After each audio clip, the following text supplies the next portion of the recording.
Good morning students. Previous lecture में हमने पढ़ा था कॉन्ट्रैक्ट ऑफ सेल के बारे में, उसकी डिटेल स्टडी की थी। तो कॉन्ट्रैक्ट ऑफ सेल क्या होता है, उसमें पढ़ा था कि contract of sale of good क्या होता है। इज़ ए कॉन्ट्रैक्ट जहाँ पे सेलर ट्रांसफ़र करता है या फिर एग्री टू ट्रांसफ़र करता है, किसको करने, agree to transfer the goods to the buyer, किस चीज़ के लिए, फॉर अ प्राइस। हमने यही पढ़ा था कि जहाँ पे सेलर अपने गुड्स को ट्रांसफ़र करता है बायर को फॉर अ प्राइस। तो यहाँ पे मेन जो कॉन्ट्रैक्ट का बेसिस है वो क्या है, गुड्स हैं। ठीक है, तो आज के लेक्चर में हम गुड्स की डिटेल स्टडी करेंगे।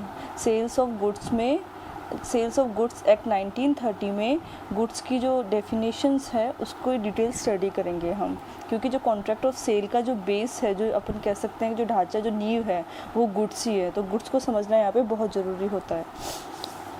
तो section 2 clause 7 of sales of goods act क्या डिफ़ाइन करता है, वो गुड्स को डिफ़ाइन करता है। वो सेक्शन 2 क्लॉज 7 ये बोलता है, goods means every kind of movable property other than actionable claims and money, and includes stock and shares, growing crops, grass, things attached to or forming part of land which are to be severed before sale and under the contract of sale। तो इस definition को हम छोटे छोटे टुकड़ों में divide करके फिर इनकी डिटेल स्टडी करते हैं। तो सबसे पहले गुड्स इंक्लूड्स क्या, मूवेबल प्रॉपर्टी। तो अगर हम आम भाषा में जनरल लैंग्वेज में मूवेबल प्रॉपर्टी को क्या बोलेंगे, ऐसी कोई भी चीज़ जो एक जगह से उठा के दूसरी जगह पर रखी जा सके, वो मूवेबल प्रॉपर्टी होती है।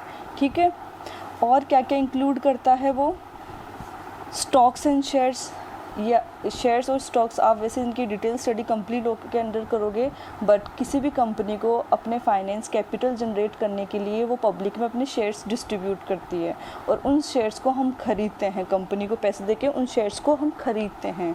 तो शेयर्स, अब जैसे कि मैंने किसी कंपनी एक्स कंपनी के मैंने शेयर्स खरीदे, ठीक है, और अब आप हो गए, आप सोचते कि मैम से मैं ये शेयर्स खरीद लेता हूँ, तो आप क्या करोगे, आप मुझे पैसे दोगे और मैं इन रिटर्न आपको वो शेयर्स दूंगी। तो इसलिए शेयर्स को गुड्स माना गया है। ग्रोइंग क्रॉप्स में क्या, जो खेत में जो फसल उग रही है, बाद में जैसे गेहूं की फसल उग रही है और फिर बाद में जब वो फसल पक जाती है, गेहूं हम उस फसल से निकाल लेते हैं तो हम उसको बेचते ही हैं। ठीक है, तो इसलिए ग्रोइंग जो फसल है उसको भी हमने गुड्स माना है। घास को भी हमने गुड्स माना है, क्योंकि हम उसको काट के बेच सकते हैं पैसों के बदले में। ऐसी कोई भी चीज़ जो कि लैंड से अटैच्ड हो, फॉर एन एग्जांपल पेड़ है, पेड़ लैंड से अटैच रहता है, ठीक है, पर हम उसको काट के उसकी लकड़ियों को बेच सकते हैं, या फिर उसको अगर कोई फ्रूट्स लगे हुए हैं तो फ्रूट्स को काट के उनको हम बेच सकते हैं। ठीक है, इसलिए कोई भी ऐसी चीज़ जो कि लैंड से अटैच्ड हो पर उसको अलग किया जा सके, सीवर्ड का मतलब होता है उसको अलग करा जा सके, तो कि सेल या कॉन्ट्रैक्ट ऑफ सेल से पहले वो सब गुड्स में आएगा। अब हम पढ़ते हैं गुड्स क्या इंक्लूड नहीं करता। गुड्स इंक्लूड नहीं करता एक्शनेबल क्लेम एंड मनी। तो अब गुड्स की डेफिनेशन में क्या क्या इंक्लूड नहीं होगा, अगर जहाँ इसने पहले ही बोल दिया every kind of movable property, इसका मतलब पहले हम ये देख लेते हैं गुड्स क्या इंक्लूड नहीं करता। गुड्स इंक्लूड नहीं करता इमूवेबल प्रॉपर्टी। ठीक है, सेकेंड एक्शनेबल क्लेम। पहले हम ये पढ़ते हैं कि एक्शनेबल क्लेम होता क्या है। ठीक है, तो एक्शनेबल क्लेम ये होता है, फॉर एन एग्जांपल, ए ने बी से 10,000 रुपये लिए। ठीक है, ए ने बी से 10,000 रुपये लिए और बी को एक चेक दे दिया। फॉर एग्जांपल 1 जनवरी को ए ने बी से 10,000 रुपये लिए, ठीक है, 1 जनवरी को, और एक चेक दिया 1 अप्रैल का 10,000 का, और बोला कि इसको आप 1 अप्रैल को चेक के थ्रू आप पैसे ले लेना। बी गया बैंक में 1 तारीख को, 1 अप्रैल को, ठीक है, और वो वहाँ जाके उस चेक को डिपॉजिट करवाता है। बैंक बताता है कि ए के अकाउंट में सफिशिएंट बैलेंस नहीं है, तो वो चेक डिसऑनर हो जाता है। ठीक है, अब बी क्या करेगा, बी कोर्ट जाएगा। ठीक है, और बी का क्लेम क्या होगा, बेसिस क्या होगा, बी कोर्ट में जाके क्या प्रूव करेगा कि भाई इसने मुझसे 10,000 रुपये उधार लिए थे। वो ब्लैंक चेक, वो जो चेक दिया था उसको पोस्ट डेटेड, आने वाली डेट का जो चेक दिया था, वो ले जाके कोर्ट में पेश करेगा कि ऐसे इसने मुझे चेक दिया था, मुझसे 10,000 रुपये लिए थे। तो क्या है एक्शनेबल क्लेम? एक्शनेबल क्लेम हमारा एक अनसिक्योर्ड डेब्ट है, हमने किसी को उधारी दी। जैसे फॉर एन एग्जांपल, अपन इसको एग्जांपल से समझते हैं। प्लेज होता है जो कि आप ट्रांसफर ऑफ प्रॉपर्टी में पढ़ोगे। तो प्लेज में क्या होता है कि आप प्लेज में अपनी जो मूवेबल प्रॉपर्टी होती है, जैसे फाइनेंस, मुथूट फाइनेंस होते हैं जिसमें अपन गोल्ड लोन लेते हैं, तो गोल्ड क्या है? एक मूवेबल प्रॉपर्टी है। हम वहाँ पे जाके गोल्ड देते हैं, वो हमें पैसा देते हैं। तो हम हमारे क्या कर रहा है, जो फाइनेंस है, मुथूट फाइनेंस, इसको सॉरी एक जस्ट मिनट, तो मुथूट फाइनेंस ने अपना डेब्ट कैसे सिक्योर किया? उन्होंने हमसे गोल्ड ले लिया, उसके बदले हमें पैसा दे दिया। तो यहाँ पे क्या हुआ, ये सिक्योर डेब्ट है। बट उसने क्या किया, ए ने 20 से 10,000 रुपये ले लिए, ठीक है, और चेक दे दिया।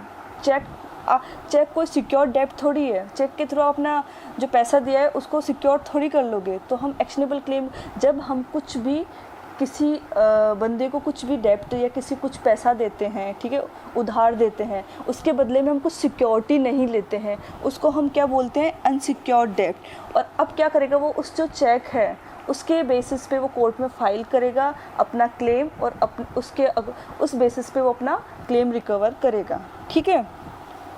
तो अब ये एक्शनेबल क्लेम क्यों नहीं इंक्लूड करता? तो अपन एक एग्जांपल देखते हैं, ठीक है। एक मनी लेंडर है जो कि पैसा देता है, उसने पैसा दिया बी को, ठीक है, एक लोन देता है मनी लेंडर, उसने अपना पैसा दिया बी को, ठीक है। अब उसका जो उसने पैसा दिया उसमें उसका इंटरेस्ट भी, उसका वहाँ पे पैसा लगा हुआ है। जैसे उसने बी को पैसा दिया है 10,000 रुपये, तो उसमें उसका इंटरेस्ट है, ठीक है। अब उस मनी लेंडर ने ये बोला सी को कि तू जो मैं बी को जो मैंने पैसे दिए ना वो तू रिकवर कर लेना, ठीक है। क्या बोला उसने कि जो मैंने बी को पैसा दिया है वो तू जाके उसको रिकवर कर। तो उसने अपना जो इंटरेस्ट था वो बी को ट्रांसफ़र, मनी लेंडर ने जो अपना इंटरेस्ट था वो बी को ट्रांसफ़र कर दिया है। तो क्या आपको लगता है कि ये सेल्स ऑफ गुड्स के अंदर ये सब्जेक्ट मैटर आएगा? नहीं आएगा। ये सेल्स ऑफ गुड्स के अंदर ये सब्जेक्ट मैटर नहीं आएगा। क्यों नहीं आएगा? क्योंकि ये सब्जेक्ट मैटर है ट्रांसफ़र ऑफ प्रॉपर्टी एक्ट का, ये सेल्स ऑफ गुड्स का मैटर नहीं है। ये ट्रांसफ़र ऑफ इंटरेस्ट है, जो कि सब ट्रांसफ़र ऑफ प्रॉपर्टी एक्ट जो अपन नेक्स्ट सेमेस्टर में पढ़ेंगे उसका सब्जेक्ट मैटर है, और इसलिए एक्शनेबल क्लेम को हम इंक्लूड नहीं करते। तो हम गुड्स की डेफिनेशन में फर्स्ट क्या नहीं इंक्लूड करते, इमूवेबल प्रॉपर्टी, सेकंड क्या नहीं इंक्लूड करते, एक्शनेबल क्लेम, ठीक है, और थर्ड क्या नहीं इंक्लूड करते हम नहीं इंक्लूड करते मनी। क्यों? क्योंकि आप एक कोई ट्रांजेक्शन देखिए जहाँ मैं आपको 100 रुपये दे रही हूँ और आप बदले में मुझे 100 रुपये दे रहे हो, तो क्या यहाँ पे सेल्स ऑफ गुड्स हो रहा है क्या? ठीक है, इसमें कोई मतलब ट्रांजैक्शन में क्या हो रहा है? उसने बोला था कि यहाँ पे हमने जब कॉन्ट्रैक्ट ऑफ सेल की डेफिनेशन पढ़ी थी उसमें कंसिडरेशन क्या था? पैसा था, ठीक है। तो क्या पैसे के बदले पैसे, ऐसा कोई ट्रांजैक्शन इमेजिन कर सकते हो क्या? पॉसिबल ही नहीं है। तो ये इसलिए इसमें मनी को एक्सक्लूड किया गया है। पर जो ओल्ड करेंसी होती है, कई लोगों को होता है कि पुराने सिक्के या पुरानी करेंसी, पुरानी कॉइन इकट्ठे करने की इच्छा होती है, तो वो उनको जो प्रेजेंट जो करेंसी होती है उनसे प्राइस में लेके, पैसों से लेके पुरानी करेंसी खरीद सकते हैं, ठीक है। तो उसको, हाँ, पुरानी जो करेंसी होती है जिसकी अभी कोई वैल्यू नहीं है, बट आप किसी को कलेक्शन का शौक़ होता है, किसी को रिसर्च पर्पस से चाहिए होती है, तो वो ओल्ड कॉइन्स गुड्स में आते हैं, बट पैसा, मनी गुड्स में नहीं आते। तो हमने क्या पढ़ा कि गुड्स की डेफिनेशन में क्या इंक्लूड होता है और क्या एक्सक्लूड होता है। अब हम पढ़ेंगे कि गुड्स के टाइप क्या क्या होते हैं, ठीक है। तो गुड्स को 3 टाइप में डिवाइड कर रखा है। फर्स्ट है एग्जिस्टिंग गुड, फ्यूचर गुड और कंटीजेंट गुड, ठीक है। तो पहला हम पढ़ते हैं एग्जिस्टिंग गुड क्या होते हैं। ये वो गुड्स होते हैं जब सेल हो रही होते हैं at the time of sale, ठीक है। जो गुड्स होते हैं वो फिजिकली इन एग्जिस्टेंस और पोजीशन ऑफ द सेलर, जब गुड्स की सेल हो रही होती है, जब हम गुड्स को बेच रहे होते हैं, उस समय पे जो सेलर होता है उसके पास वो गुड्स, उसके पास वो सामान होता है, उसको हम बोलते हैं एग्जिस्टिंग गुड्स, ठीक है। बट फॉर एन एग्जांपल, मैं गई किसी कारपेंटर के पास, मैं कारपेंटर को बोला कि मुझे 10 चेयर्स चाहिए और 10 चेयर्स उसके पास हैं, तो वो एग्जिस्टिंग गुड्स हैं, ठीक है। अब स्पेसिफिक गुड्स एग्जिस्टिंग गुड्स को दो सब डिवाइड कर रखा है। पहला है पहला है स्पेसिफिक और सर्टेन गुड्स, दूसरा है असर्टेन गुड्स। तो स्पेसिफिक असर्टेन का मतलब निश्चित, वो है, स्पेसिफिकली है, ठीक है। असर्टेन जो अनिश्चित, आप सर्टेन नहीं कर सकते हैं उन चीज़ों को, वो असर्टेन होते हैं। तो स्पेसिफिक गुड्स कौन से गुड्स होते हैं? जो कि आइडेंटिफाइड है और एग्रीड अपॉन है कि मुझे ये वाले गुड्स ही चाहिए। फॉर एन एग्ज़ाम्पल, मैंने बोला कि मैं भी कारपेंटर के पास गई, मैंने बोला कि मुझे 10 चेयर्स चाहिए, ठीक है। तो वो तो हुए, उसने बोला हाँ मेरे पास 10 चेयर्स हैं, ठीक है। तो मैंने बोला कि ठीक है, मुझे एक तो ब्राउन वाली और एक मुझे वाइट वाली और एक मुझे ग्रे वाली चेयर दे दो। तो ये हो गया स्पेसिफिक गुड्स। मैं स्पेसिफिकली मैंने स्पेसिफिक गुड्स मांग ली कि मुझे उसमें 3 चेयर चाहिए, तो that is what specific goods. Certain goods, ascertain goods क्या होते हैं? ठीक है, आई वेंट टू कारपेंटर, मैंने बोला कि मुझे चेयर्स चाहिए, ठीक है। तो at that moment he was having 10 chairs. तो मैंने बोला ठीक है, इनमें से कोई सी भी 3 दे दो, हाँ ठीक है, इनमें से 3 निकाल देना, ठीक है। मैंने बोला हाँ 3 चेयर देना, but I haven't specified to him कि मुझे कौन सी 3 चेयर चाहिए। That is what ascertain goods, okay. अब होता है future goods. Future goods second type है फ्यूचर गुड्स। फ्यूचर गुड्स क्या होते हैं? Future goods are those goods which are to be manufactured और produce और yet to be acquired by the seller। इसका मतलब क्या है कि वो अभी बनने हैं, अभी वो सेलर की पोजीशन में वो गुड्स हैं जो नहीं आए हैं, वो अभी बनने हैं, ठीक है। तो अब क्या होता है कि जैसे एग्जांपल लेते हैं, एक्स है, ठीक है, वो वाई से कॉन्ट्रैक्ट करता है कि मैं तुझे, जो मेरे बाग में जितने भी मैंगोज़ लगेंगे, मैं तुझे वो सारे सेल कर दूंगा, ठीक है, जो कि नेक्स्ट ईयर होंगे।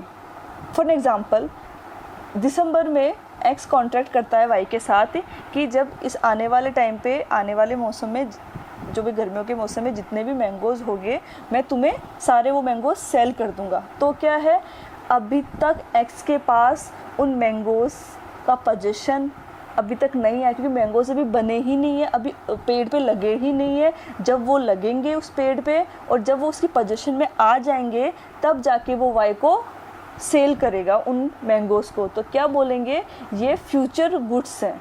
तो इसको अभी सेलर के पास वो है ही नहीं वो गुड्स, पर वो इन फ्यूचर उसके पास आ जाएंगे। अब आता है कॉन्टिंजेंट गुड्स। कॉन्टिंजेंट गुड्स को सिर्फ इतना समझ लिए, जब फ्यूचर गुड्स के साथ फ्यूचर गुड्स प्लस कोई कंडीशन ऐड हो जाती है, ठीक है, तब हम उसको बोलते हैं कॉन्टिंजेंट गुड्स। एक्स कॉन्ट्रैक्ट करता है वाई के साथ कि मैं मेरे बाग के सारे मैंगोज़ तुम्हें सेल कर दूंगा अगर अगले साल अच्छी बारिश हुई तो, ठीक है। आपका कॉन्ट्रैक्ट किसी कंडीशन पे डिपेंड करता है। तो यहाँ पे क्या कंडीशन है कि अगर अच्छी बारिश हुई तो मैं मेरे बाग के सारे मैंगोज़ तुम्हें सेल कर दूंगा। तो इन गुड्स को हम क्या बोलेंगे, कॉन्टिंजेंट गुड्स। तो आज के लेक्चर में इतना ही। आज हमने गुड्स और टाइप्स ऑफ गुड्स की डिटेल स्टडी की। अब next topic next week cover करेंगे। Okay, thank you.